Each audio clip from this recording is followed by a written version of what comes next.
what's up guys? Bobby, Maxwell's House of Music here, and today we're going to do something a little bit different. I want to talk to you guys about specifically how we as drummers can stand out in a performance setting.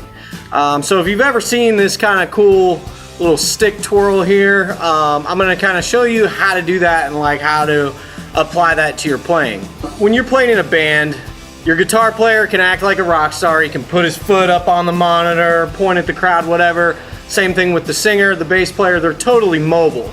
So they can walk around stage and they have a really easy time interacting with an audience. But as a drummer, we're kind of confined behind the space during a performance.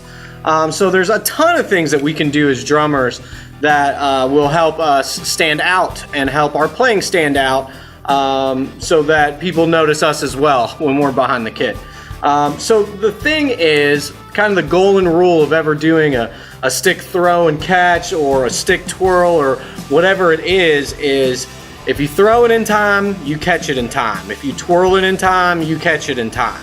Just like playing, everything we need to do needs to be in time.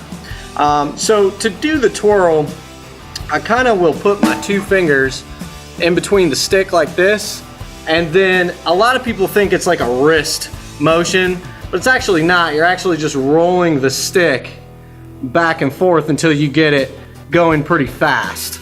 And it'll take a little bit of practice to control that, but eventually it's kind of like the Tommy Lee Hollywood poser, you know, thank you, good night Cleveland kind of vibe there.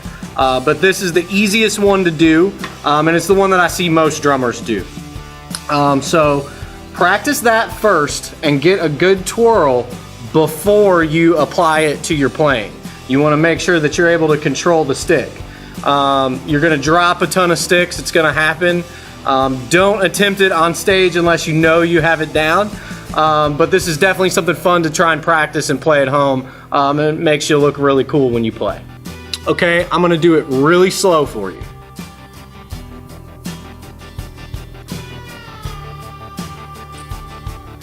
Okay. So what's happening with the stick is, you notice I've got it kind of between my two middle knuckles here. And what happens is I'm just gripping the stick, and then I'm using my fingers back and forth to twirl the stick along my knuckle. So it's doing this kind of motion here, like that. But I'm not moving my wrist. And a lot of people want to do the wrist thing. That's not how it works. It's all done by rolling it in between your fingers. And you'll get it slow, and then you'll eventually be able to increase the speed and catch it. Increase the speed and catch it. Maxwell's House of Music. We create musicians.